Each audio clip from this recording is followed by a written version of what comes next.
Hello everyone, welcome to my new video. आज हम discuss करेंगे applications of Lagrange equations.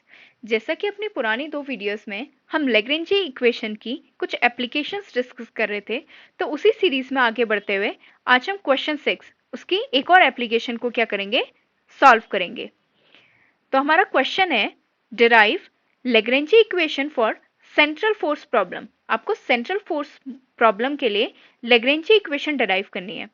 Also prove that angular momentum remains conserved under central force problem. और central force problem के अंदर आपका जो angular momentum होता है वो कंजर्व्ड रहता है, ये आपको डिराइव करना है।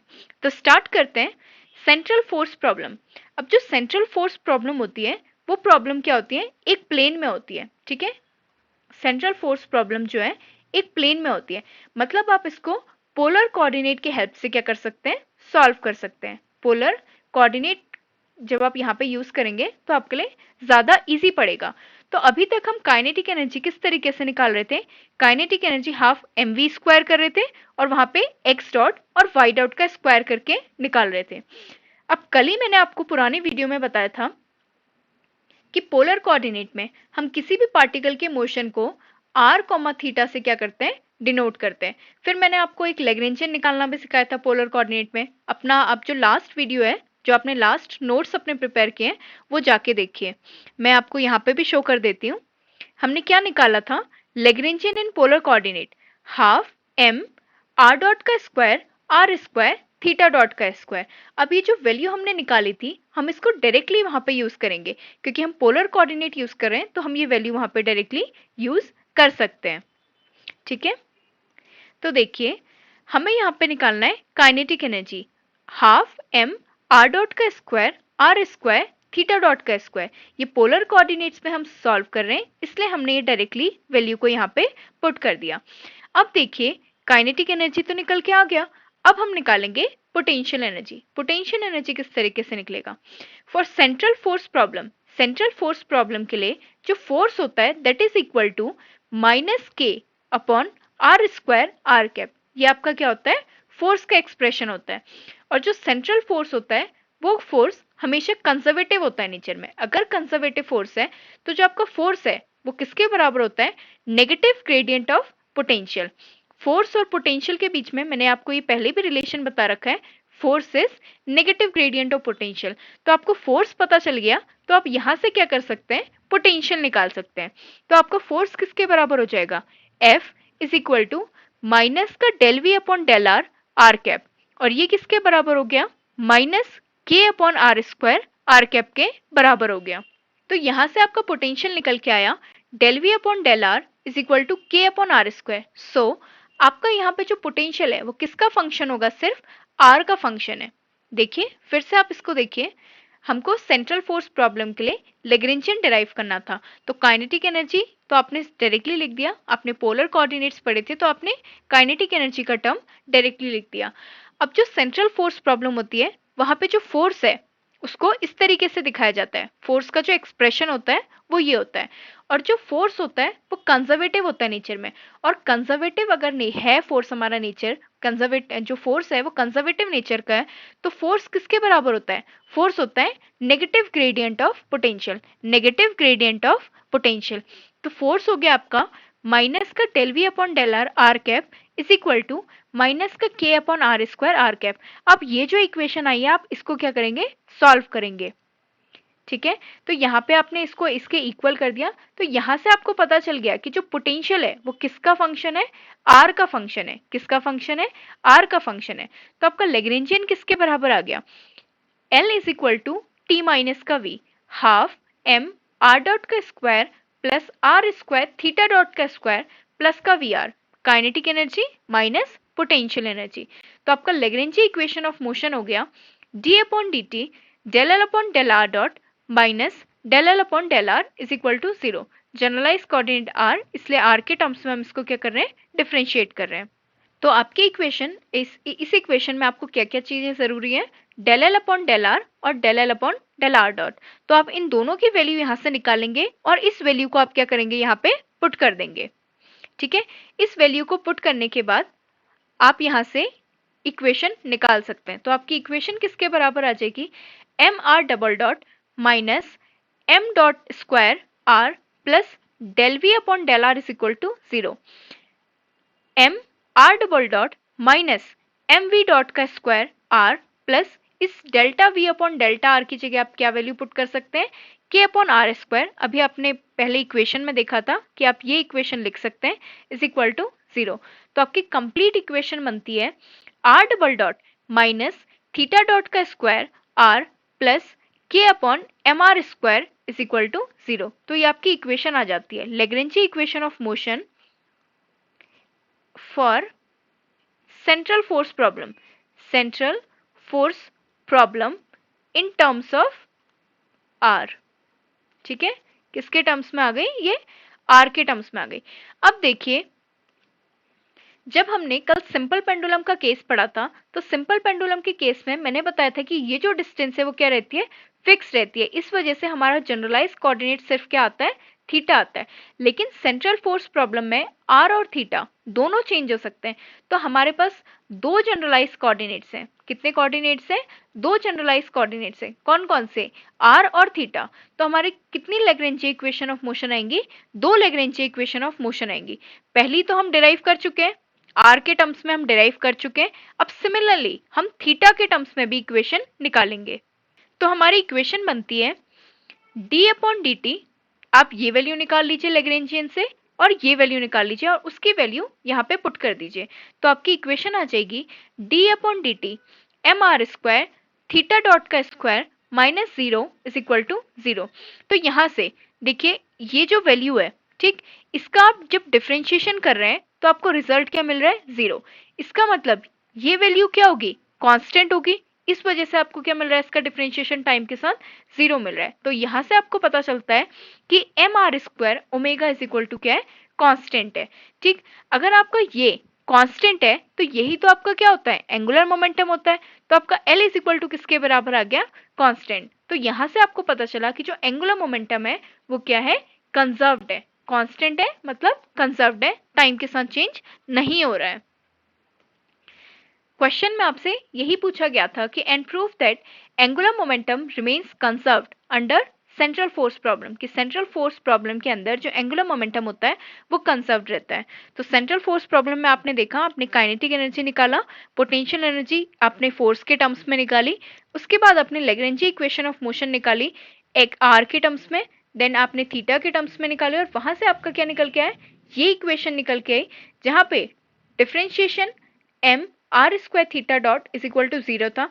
इसका मतलब ये जो वैल्यू रही होगी ये क्या रही होगी, कांस्टेंट रही होगी। तो आपको यहां से पता चला कि जो एंगुलर मोमेंटम होता है वो सेंट्रल फोर्स प्रॉब्लम में क्या रहता है, कांस्टेंट रहता है, कंजर्व्ड रहता है। ठीक, अब हम नेक्स्ट क्वेश्चन देखते हैं। हमारा नेक्स्ट क्वेश्चन है कंपाउंड पेंडुलम।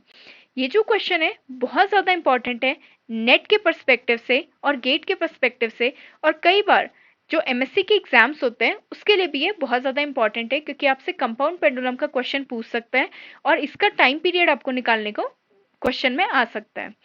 तो देखिए, सबसे पहले कंपाउंड पेंडुलम क्या है, ये आपका क्या है, एक रिजिड बॉडी है। जैसे आपने सिंपल पेंडुलम पढ़ा था, सिंपल पेंडुलम नहीं है ये, यहाँ पे क्या है, आपकी अगर रिजिड बॉडी इस तरीके से यहाँ पे लगी हुई है और ये स्विंग कर रही है, तो ये आपका किसके अंदर आ गया, ऐसा केस आपका कंपाउंड पेंडुलम के अंदर आ गया। तो ऐसे केस में जब आपकी रिजिड बॉडी है, तो ऐसे केस में आप सबसे पहले क्या करेंगे, सेंटर ऑफ मास निकालेंगे। तो ये पॉइंट हम मान लेते हैं, एज्यूम कर लेते हैं कि ये क्या है, सेंटर ऑफ मास है। ठीक है, अब रिजिड बॉडी डायनेमिक्स का आपको थोड़ा बहुत आइडिया होना चाहिए, क्योंकि यहाँ पे मोमेंट ऑफ इनर्शिया का टर्म आएगा। तो ये आपका सेंटर ऑफ मास हो गया। अब यहाँ से जो भी आपके ऑपरेशंस होंगे वो इसी पॉइंट से आप क्या करेंगे, सॉल्व करेंगे। तो ये यहाँ से आपके रेफरेंस पॉइंट से इस सेंटर ऑफ मास तक की डिस्टेंस क्या है, एल है, और ये जो एंगल है दैट इज थीटा। तो आपका ये डिस्टेंस कितना बन गया, एल कॉस थीटा। ऐसे ही आपका ये डिस्टेंस कितना बन जाएगा, एल साइन थीटा। तो रोटेशनल काइनेटिक एनर्जी क्या किसके बराबर होती है, kinetic energy is equal to half I omega square, जहां पे आई किसके बराबर है, मोमेंट ऑफ इनर्शिया के बराबर है, और पोटेंशियल एनर्जी आपकी किसके बराबर है, माइनस का M G L cos theta.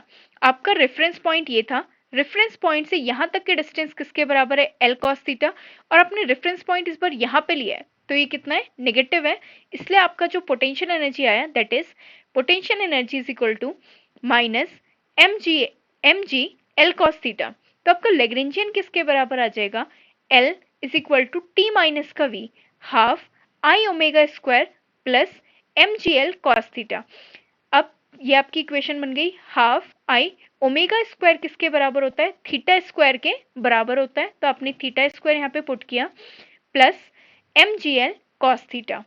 अब आपके लेग्रेंजी इक्वेशन ऑफ मोशन है d upon D T del L upon del theta minus del L upon del theta is equal to 0।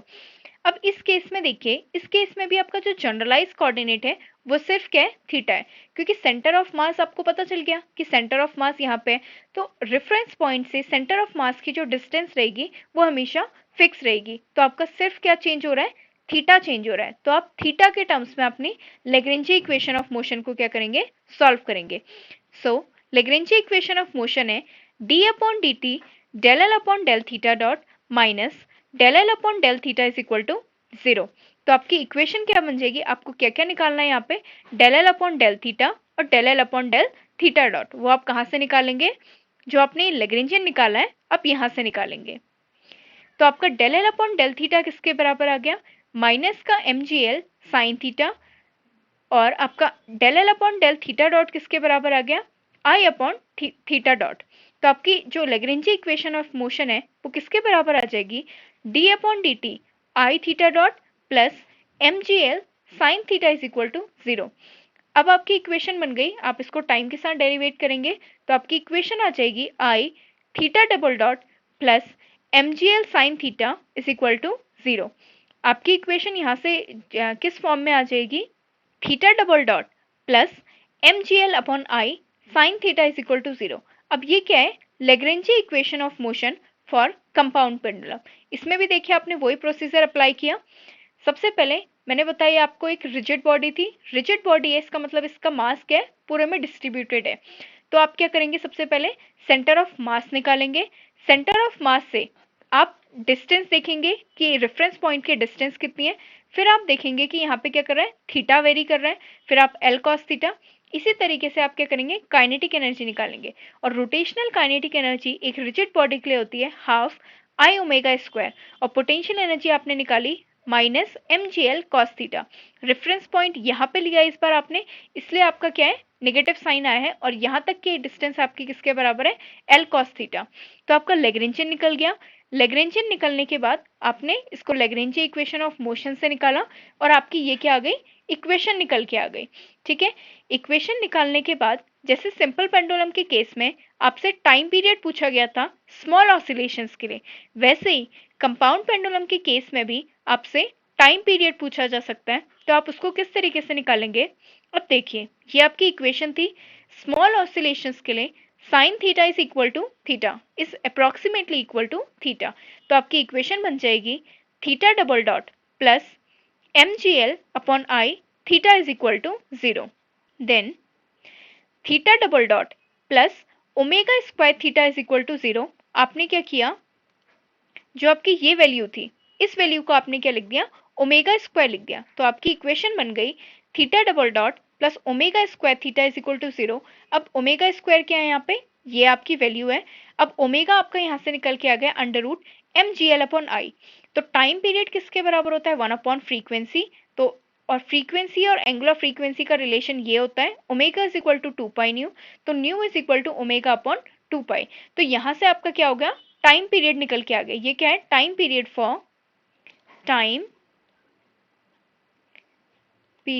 For compound pendulum.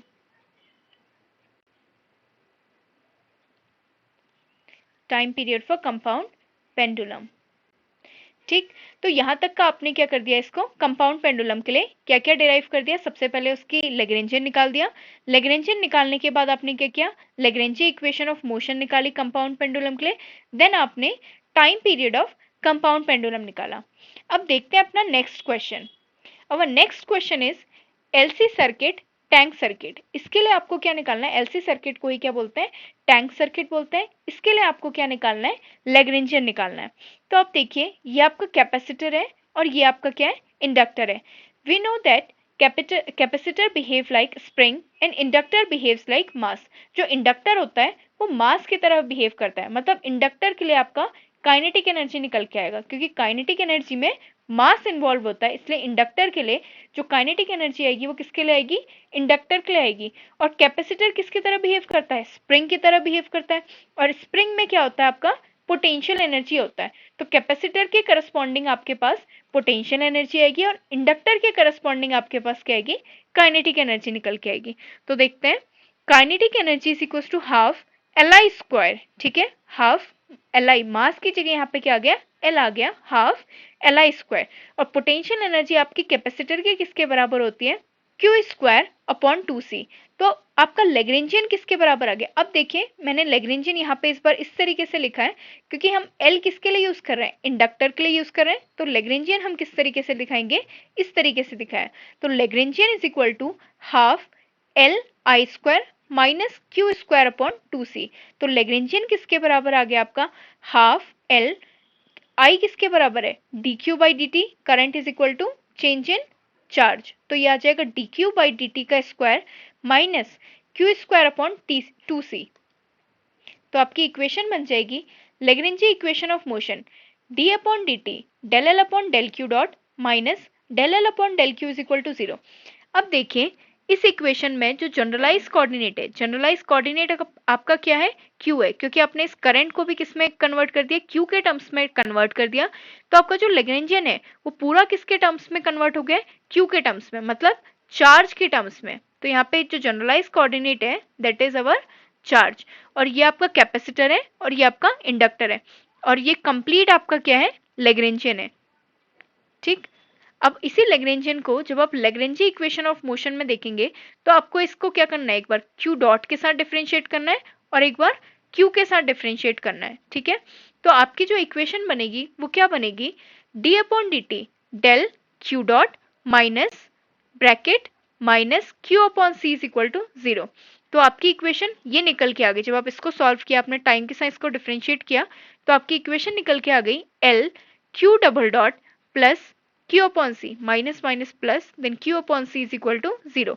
ये आपकी क्या आ गई, equation of motion निकल के आ गई, ठीक है। ये क्या है, इक्वेशन ऑफ मोशन है, किसके लिए, एक LC सर्किट के लिए, LC सर्किट की इक्वेशन ऑफ मोशन है, क्या है, equation of motion for LC circuit. अब इस इक्वेशन ऑफ मोशन के लिए आपको फिर से क्या पूछ सकता है, एंगुलर फ्रीक्वेंसी पूछ सकता है। तो आप इसको किस तरीके से सॉल्व करेंगे, q double dot plus omega square की q इज इक्वल टू 0, जहां पे 1 अपॉन LC किसके बराबर हो जाएगा, ओमेगा स्क्वायर के बराबर हो जाएगा, और यहां से ओमेगा की वैल्यू किसके बराबर हो गई, 1 upon under root L upon C। तो ये क्या आ गया, LC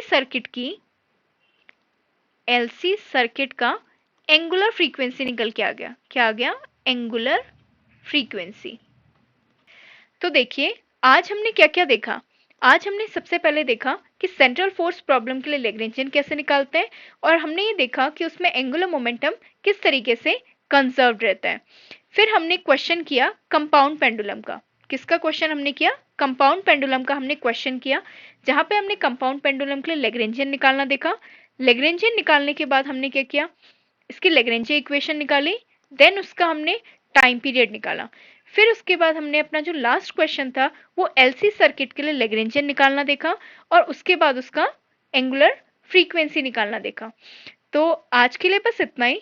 अपने हम नेक्स्ट वीडियो में अब हम साइक्लिक कोऑर्डिनेट डिस्कस करेंगे, जहां से हम हैमिल्टन इक्वेशन ऑफ मोशन निकालना डिराइव करेंगे। तो ये जो हमारा पार्ट था जहाँ पे हमने एप्लीकेशंस ऑफ लेग्रेंजी इक्वेशन किया था, ये हमारा कंप्लीट होता है। अब हम आगे साइक्लिक कोऑर्डिनेट और वहां से हैमिल्टन इक्वेशन ऑफ मोशन निकालेंगे।